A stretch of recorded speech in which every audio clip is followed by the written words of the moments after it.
Bismillahirrahmanirrahim. PRK Healing and Complications. My name is Dr. Ahmed Saeed, Assistant Professor of Ophthalmology, Benha University, Egypt. The purpose of this review is to explain the main cellular changes and the complications that occur in different corneal layers after PRK, that's photorefractive keratectomy, and to explain how they affect the visual quality, and also to discuss the role of different measures to enhance corneal regeneration and different drugs to control the post-operative pain. The main PRK complications that markedly impair the visual quality include the subepithelial corneal haze, epithelial hypertrophy, regression of the refractive error, deposition of the subepithelial extracellular matrix or fibrosis. Other adverse effects include postoperative pain, abnormal corneal nerve regeneration, and night vision symptoms like halos and glare. So the corneal wound healing, the main aim of the corneal wound healing is to maintain the transparency of the cornea and to recover a proper visual function. So the pathology of corneal healing includes the following two items. First is the epithelial injury and the second is the stromal injury. After the epithelial injury, the corneal healing starts with the removal of the necrotic cells. This is through apoptosis, followed by fibronectin production that provides a transient matrix for the adhesion of the migrating cells until an epithelial monolayer covers the injured area. Then the limbal stem cells undergo mitosis and re-establish the lost cells, and with anchoring to the hemidesmosomes to the underlying stroma, the epithelial regeneration process completes. On the other hand, following the stromal injury, the released cytokines induce the apoptosis of the keratocytes under the wound and stimulate the proliferation and the migration of the neighboring keratocytes. These active keratocytes synthesize the matrix metalloproteinase that remodels the stroma. At later stages, a number of them take the repair phenotype, the so-called myofibroblasts, and produce collagen and extracellular matrix until the Bowman's membrane prevents the inflow of the cytokines in the stroma and the myofibroblasts presumably commit apoptosis.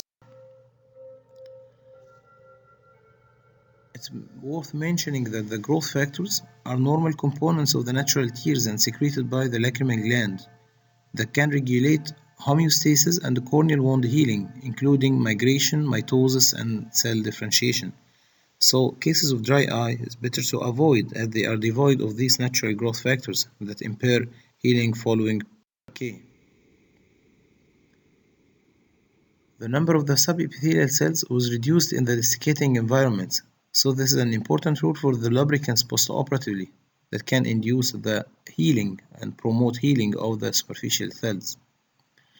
Epithelial hyperplasia is associated with increased ablation depth and small ablation zones, and this is important to emphasize that PRK is better to be applied at a larger ablation zone more than 6 mm and for a lower depth. Myopic regression significantly associated with increased epithelial thickness postoperatively. The main causes of increased epithelial thickness following PRK include elongation of the basal cells, increased number of the superficial cell layers, lack of the upper lid corneal surface polishing with blanking in the flat corneas following the myopic PRK. So it's better to avoid large ablation depth more than 75 micrometer in the case of the PRK. The stromal wound healing following PRK mainly depends upon the active keratocytes that can produce both collagen and proteoglycans that can form the extracellular matrix.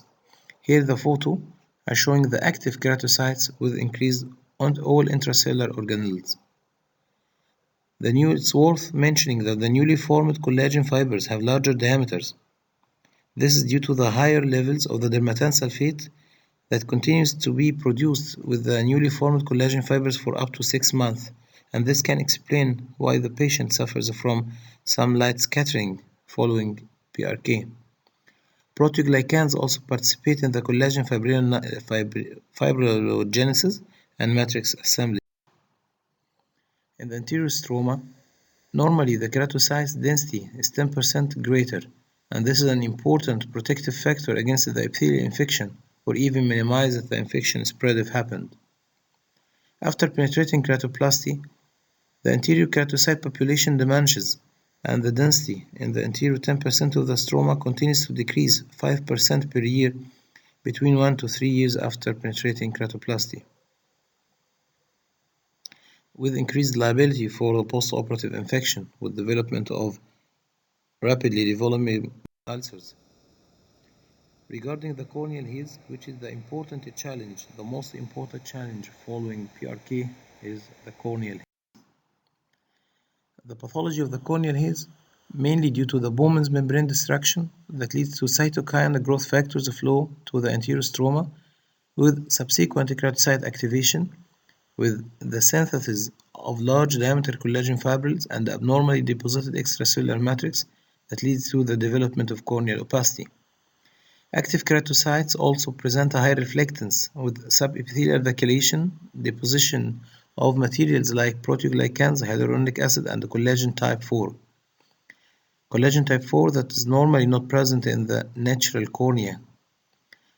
Also, myofibroblasts play an important role for the pathology of the corneal haze, as they have decreased transparency due to the low intracellular content of the crystalline. Also, the irregular surface produced by the presence of the myofibroblasts in the superficial stroma. This is positively correlated with the myofibroblast density.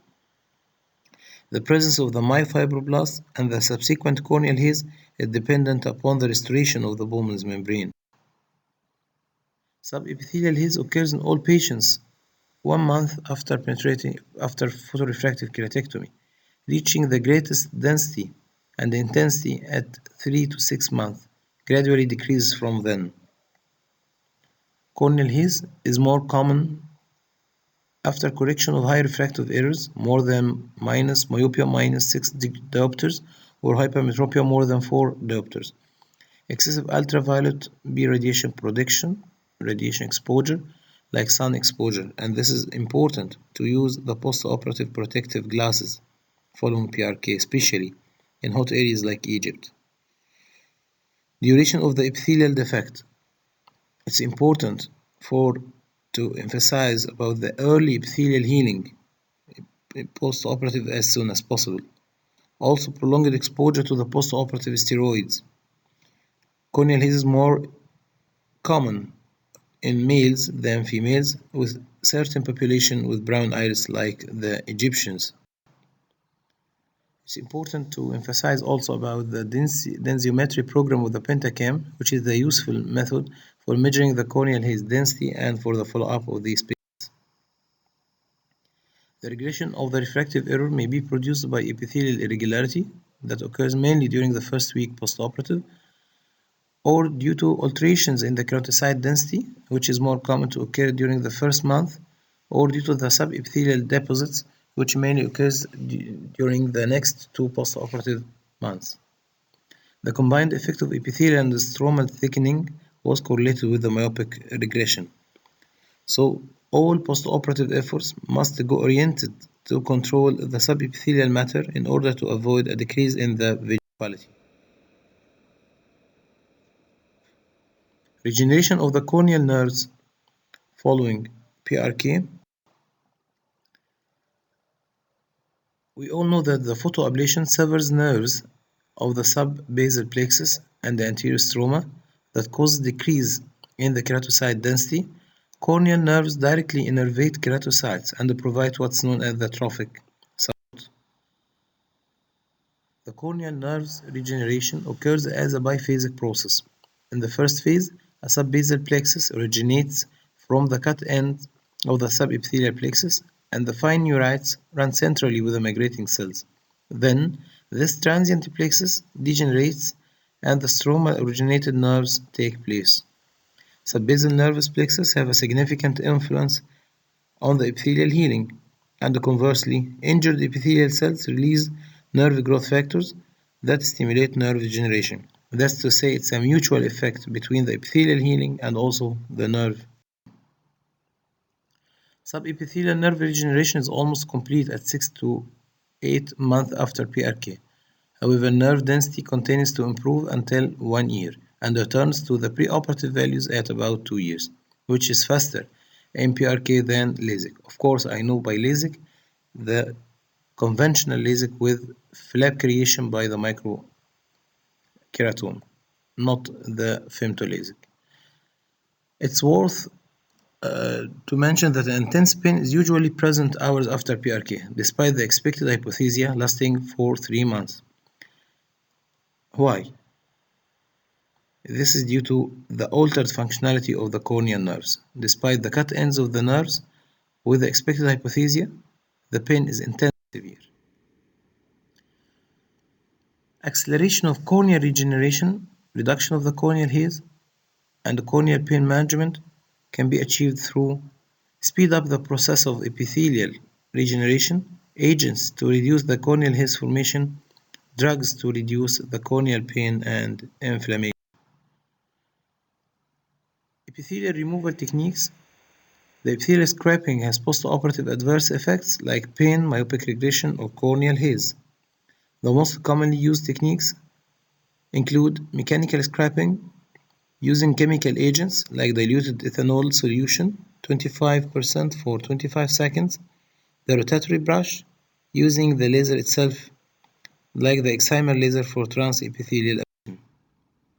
Modifications in the PRK technique can alter the wound healing response and minimize the adverse effects, like shorter time of epithelial removal, which carries less adverse effects, stromal hyperplasia and haze formation. Faster epithelial healing time in the alcohol-assisted group than in the mechanical group. Regular surface before laser application helps corneal healing and prevents haze, like in the LASIK. So it's important not to make any abrasions in the Bowman's membrane. Laser scrap produced a less pronounced loss of the superficial keratocytes. Excimer laser for transepithelial ablation proved safety than epithelial mechanical scraping with alcohol, as it provides a faster healing, less pain, less corneal haze, and better corrected distant visual acuity. Agents to enhance wound healing. Mitomycin C. Intraoperative topical mitomycin C application immediately after the laser ablation in order to avoid the myofibroblast activation. But on the other hand, it also inhibits cell mitosis, including epithelial and stromal cells. Mitomycin C decreases corneal haze compared to corticosteroid treatment. It's especially indicated in high errors and large ablation depth. Mitomycin dose is more important than its duration.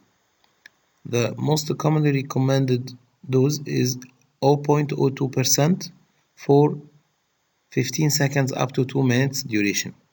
I think it's important to be a direct correlation between the duration of the mitomycin exposure and the depth of the PRK ablation. Better visual acuity was realized in the PRK with mitomycin than with LASIK. Two-step administration of 0.02 mitomycin, 45 seconds followed by 15 seconds, further decreased the corneal haze in high myopia compared to a single dose of 45 seconds. Mitomycin C benefits with established corneal haze, where mechanical epithelial scraping and mitomycin C instillation can restore corneal transparency. Mitomycin carries many complications, however they are rare, like scleral ulceration, non-healing conjunctiva, toxic effect on the corneal endothelium or even the cellular body epithelium. However, most of the complications of the mitomycin are low, especially with this recommended concentration and duration. The cytotoxicity of the mitomycin C increases when combined with ethanol, as both together can increase the apoptosis of the keratocytes. Amniotic membrane transplantation. Amniotic membrane has a potent anti-scarring effect that reduces corneal haze formation. It reduces the inflammation after PRK, prevents the polymorph nuclear cell infiltration, produces less peroxidation, avoids keratocyte apoptosis, and stimulates corneal reepithelialization, suppresses the tumor growth factor beta-1, collagen 3 and fibronectin production. Amniotic membrane transplantation is usually combined with PRK to treat corneal dystrophies, degenerations, scars, keratopathies, or even to treat corneal haze secondary to PRK. Bandage contact lenses. They are commonly fitted for 3 to 5 days to protect the epithelium from the eyelid rubbing, so can reduce the haze formation and enhance epithelial healing, control the post-operative pain, and prevent epithelial erosions.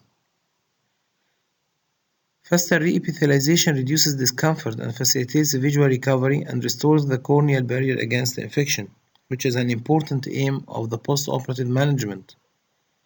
Silicone hydrogel contact lenses have a 5 to 10-fold greater oxygen permeability than the conventional contact lens. It's FDA approved for prolonged use up to 1 month post-operative. But also, bandage contact lens carries some complications like irritation, increased protein and lipid deposits, and decreased wettability due to its hydrophilicity, bacterial keratitis, and subepithelial infiltrates. However, the risk of the infectious keratitis is low with the shorter duration of about 3 days fitting of the contact lens and also under coverage of the antibiotic application, especially the broad spectrum antibiotics. Fluoroquinolone antibiotic group, fourth generation fluoroquinolones, they are usually used as a prophylactic antibiotics and also can enhance the corneal healing. Both gatifloxacin and moxifloxacin are equally efficient. Corticosteroids are the most commonly used postoperative drugs in management of the penetrative photorefractive keratectomy.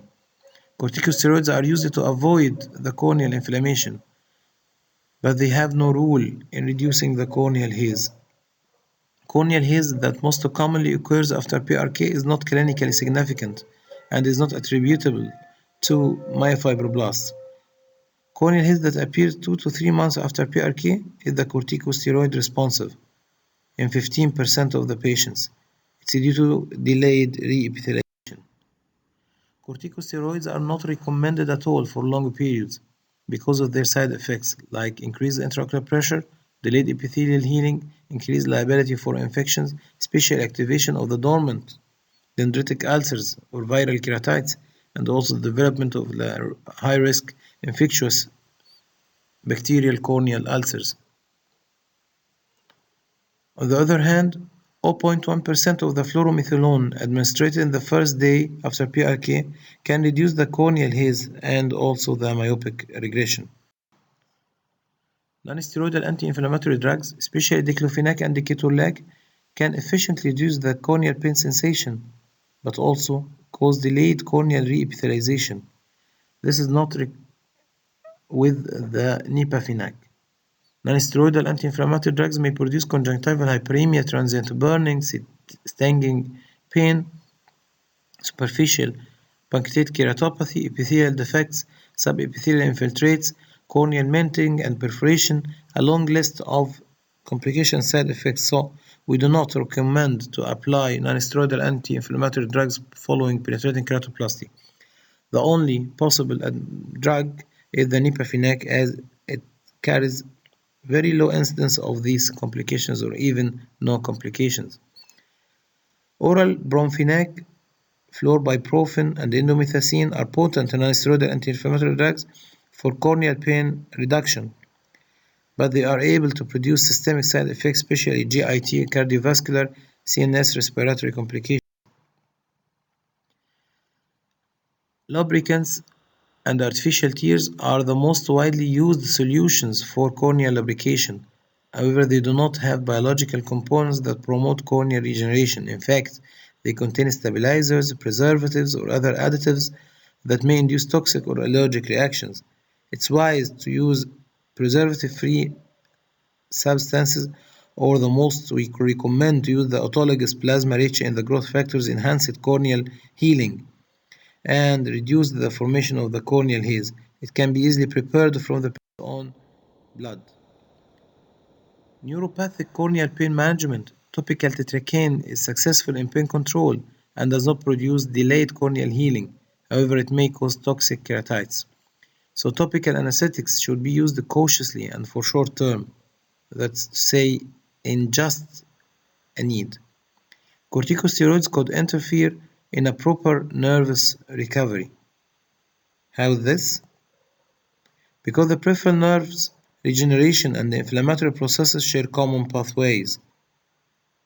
We recommend to use the gabapentin can reduce corneal pain safely. This drug is a potent analgesic that can control the corneal pain safely.